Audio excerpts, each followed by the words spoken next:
I only wanted to know what I had, and the second question was, will I be dead in 6 months?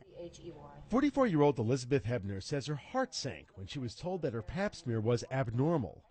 After further testing, it was confirmed that Elizabeth had cervical cancer. She had a partial hysterectomy and is now cancer-free. The cause of cervical cancer is due to infection by human papillomavirus. This virus is sexually transmitted. It is the most common sexually transmitted disease worldwide.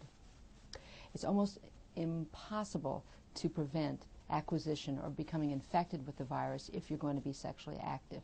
Misconceptions and fears about cervical cancer have left many women misinformed about the largely preventable disease. Having HPV-related cervical disease is silent. You're not going to know if your cervix is infected with HPV. You'll only be able to pick that up either with a pap smear or a more sensitive test is HPV testing. HPV can be passed from one partner to another through intercourse, as well as through other intimate contact.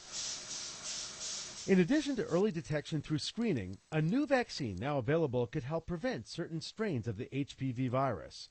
A CDC advisory committee recently recommended that the vaccine Gardasil be given routinely to girls ages 11 to 13 before a woman becomes sexually active. That does not mean that just because you have the vaccine, you can just sort of say, I don't need to see my doctor anymore, I don't need pap smears anymore, I don't need HPV testing anymore, because you're only protected at this point against those two types that cause cervical cancer. Bleeding after intercourse, between menstrual periods, or after menopause may indicate cervical cancer. Other symptoms include an abnormal discharge or pain in the pelvic region. The American College of Obstetrics and Gynecology recommends that women begin pap smear testing at age 21 or 3 years after they initiate sexual activity, and after that, yearly. I'm Dr. Mike Rosen. Everything looks fine in here.